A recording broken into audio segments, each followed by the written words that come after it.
महात्मा ज्योतिराव फुलेंचा कालखंड कोणता होता? महात्मा ज्योतिबा फुलेंचा कालखंड हा 1873, 74, 75 ज्यावेळी त्यांनी म्हटलं त्यावेळेचा कालखंड. त्यानंतर आज आपण 2024ची बात करतो.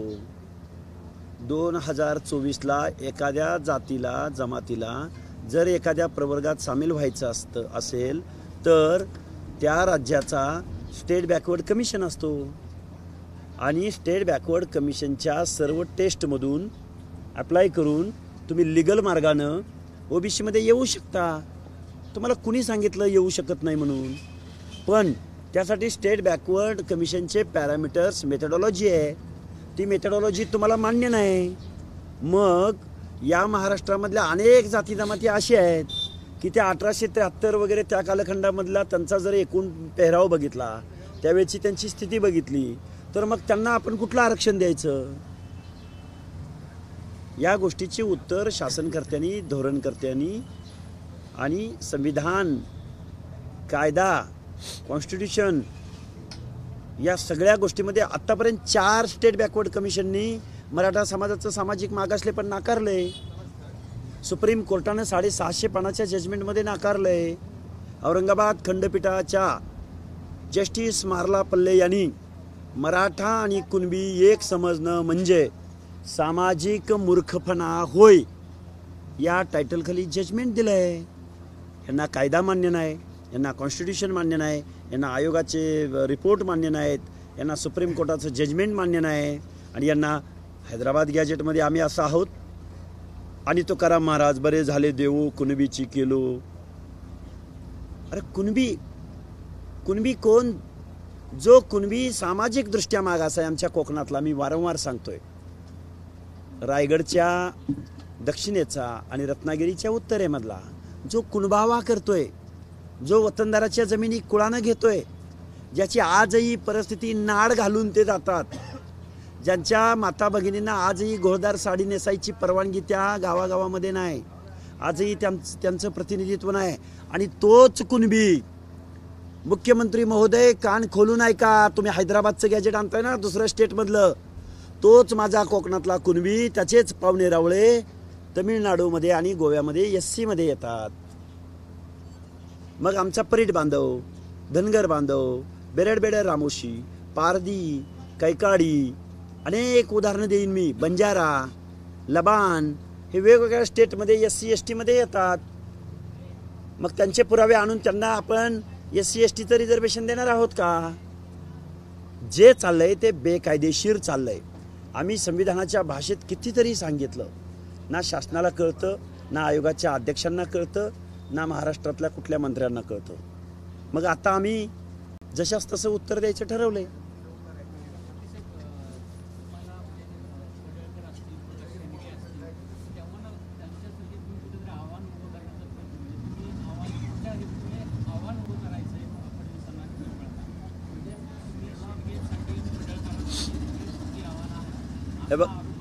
हे बघा, पडळकर माझे सहकारी मित्र आहेत, प्रकाश अण्णा शेंडगे माझे नेते आहेत, त्यांची भूमिका हीच आहे. जरांगे, तुम्ही धनगराला टार्गेट करू नका. काल जो प्रकार झाला इथं वडीगोद्रीमध्ये, बळीराम तात्या खटके यांनी फक्त त्या माणसाला इथून बाहेर जाण्याचं सांगितलंय. बळीराम तात्यांनी कुठंही झेंड्याला किंवा कुणालाही काहीही बोललेले नाहीत. त्यांच्या केसाला जर धक्का लागला ना तर आम्ही महाराष्ट्रातले सगळे OBC विजयंती बांधव, आम्ही तेवढ्याच ताकदीनं, आम्ही शिवाजी महाराजांना मानणारी माणसं आहोत. आणि आता धनगराला टार्गेट करायच्या भानगडीत पडू नका. धनगराचा रोष तुम्हाला परवडणारा नाही, कारण आम्ही होळकरांची अवलाद आहे. जरांगे, भुजबळ साहेबांना तुम्ही शिव्या दिल्या, महाराष्ट्रानं ऐकून घेतलं. तुम्ही धनंजय मुंडे, पंकजा मुंडेंना टार्गेट केलं, महाराष्ट्रानं ऐकून घेतलं. आता धनगराच्या नादाला लागू नका आणि त्या फंदात पडू नका. आमचं STचं आंदोलन चालू आहे आणि आमचा OBCशी संबंध आहे. अरे जरा सल्ला घेऊन तरी प्रेस करत जा. धनगर OBC मध्ये येतो, धनगर 3.5% आरक्षण घेतो. फक्त धनगर नाही, हा म्हणतो विजयंतीचा प्रवर्ग वेगळा आहे आणि OBC वेगळा आहे. बंजारा कशात येतो? वंजारी कशात येतो? बेरडबेडर रामोशी कशात येतो? धनगर कशात येतो? एनटीमध्येच येतो ना. मग ही सगळी माणसं ओबीसीच्या बाहेर आहे असं म्हणायचं का तुला? त्यामुळं जरांगे, अरे निदान सल्ला तरी घेऊन बोलत जा.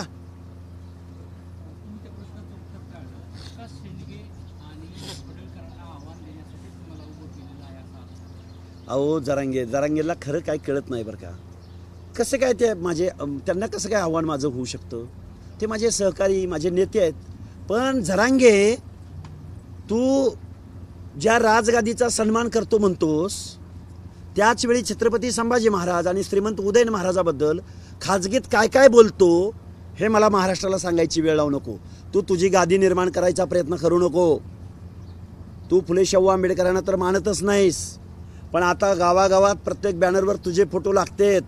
उद्या तू छत्रपती शिवाजी महाराजांना सुद्धा मानायचं बंद करशील. आणि असला शिव्या देणारा, जातींचा द्वेष बाळगणारा, परत जातीच्या ओबीसीच्या नेतृत्वावर अर्वाच्य भाषेत शिवीगाळ करणारा, त्यामुळं तू जरा सांभाळून वाग, सांभाळून बोल. अशी तुझी गादी निर्माण होत नसती. त्यासाठी खूप मोठा त्याग लागतो. सर्वसामान्य माणसांची भाषा लागते. कुणाला शिव्या देऊन वगैरे असं काही नेता बिता होता येत नाही.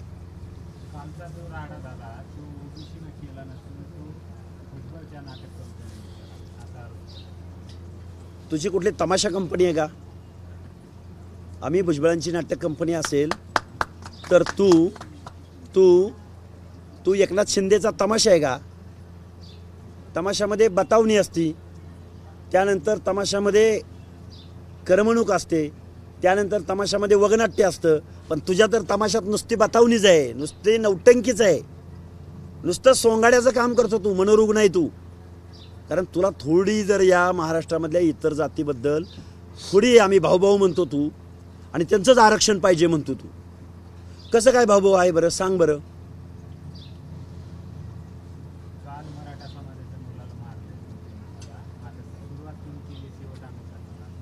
तीच मुलं दारू पिऊन आलेली होती. त्यांचा व्हिडिओ बघा, आमच्याकडे आहे. तोच माणूस म्हणतो की आम्ही दारू पिऊन आलोय. एखाद दुसरी चापट मारली असेल, तेवढं सहन करायचं ना. अरे तू तर आमची घरं जाळलेत. काय काय केलंय तुम्ही? नाभिक समाजाच्या घरावर हल्ले करणारे तुम्ही. एक चापट सहन करा ना तेवढी.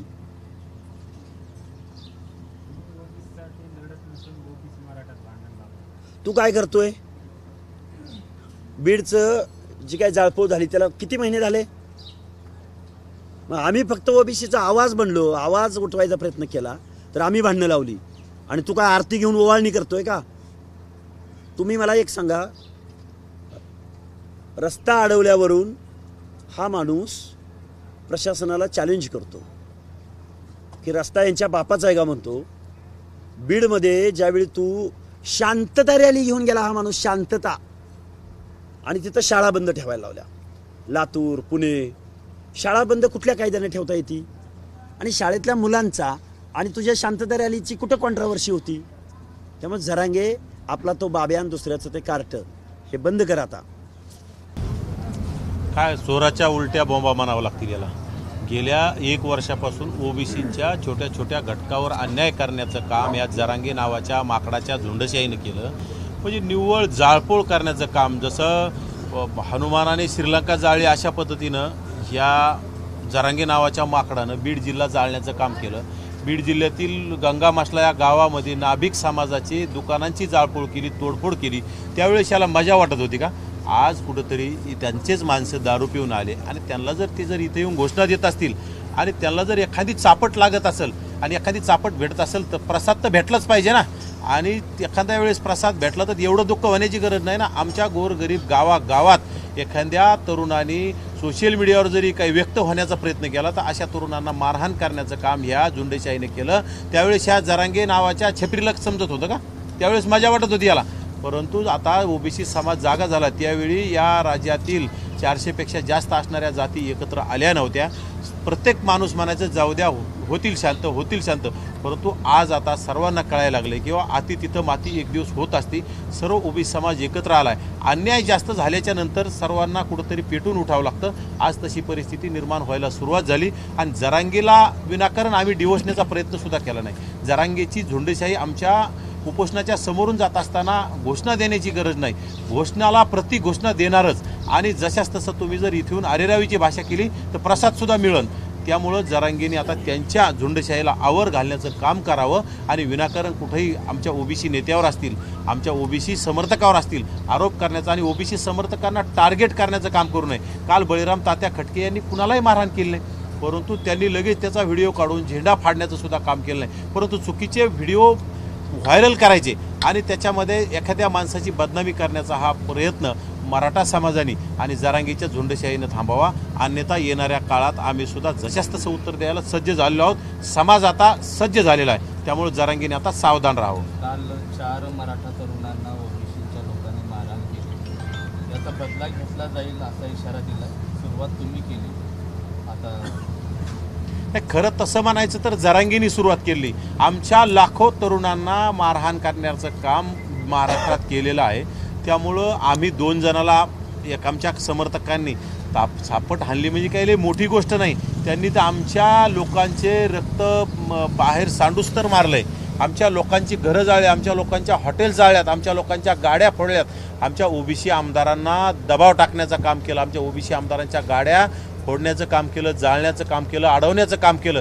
ते तरी आम्ही करत नाहीत ना. महाराष्ट्राला कळतंय झुंडशाही कोणाची आहे, दादागिरी कोणाची आहे आणि कोण अन्याय करतंय कोणावर. आज गेल्या भारत स्वातंत्र्य झाल्यापासून 70-75 वर्षापासून हा मराठा समाज ओबीसी समाजातील सर्व घटकांना, SC ST समाजातील सर्व घटकांना आजपर्यंत वापरत आलाय आणि पायाखाली दाबत आलाय. म्हणजे अन्याय कुणाचा आहे हे सर्व समाजाला आता कळलेलं आहे. त्यामुळं अन्यायाला वाचा फोडण्यासाठी आता सकल ओबीसी समाज, SC ST मुस्लिम समाज आता सज्ज झालेला आहे. त्यामुळं येणाऱ्या विधानसभेमध्ये जरांगे नावाच्या झुंडशाहीला आणि जरांगीच्या मालकांना येणाऱ्या काळात धडा शिकवल्याशी हा समाज स्वस्थ बसणार नाही. तुम्ही झुरळा आहात, मराठ्यांनी आता शांत राहावं, वेळ आल्यावर आपण त्यांचा हिशोब करू असा इशारा जरांगे पाटलांनी.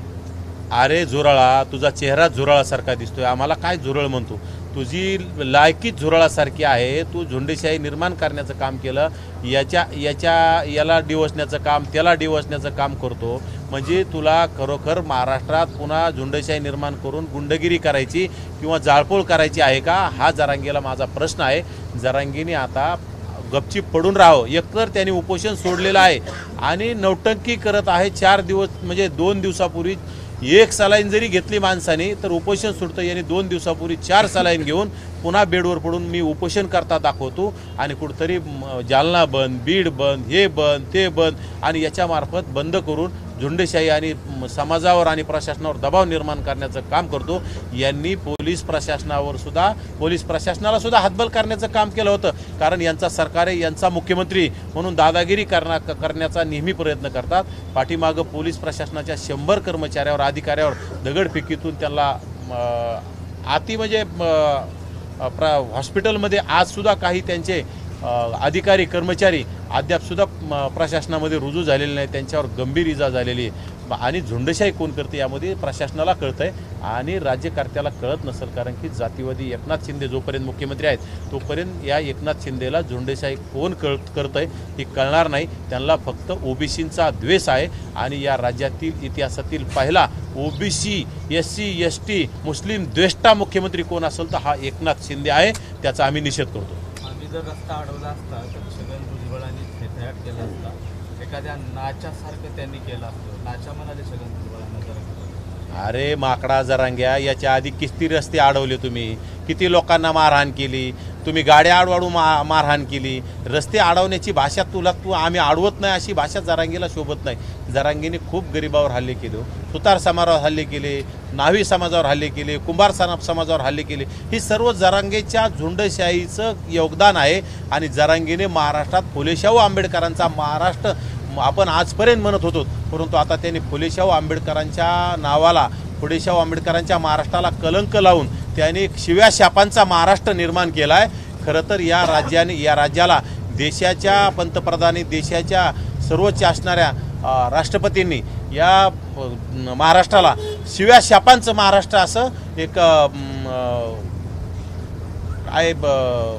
पारितोषिक द्यावं असं माझं पंतप्रधान आणि राष्ट्रपतीला आव्हान आहे. ABP माझा, उघडा डोळे बघा नीट.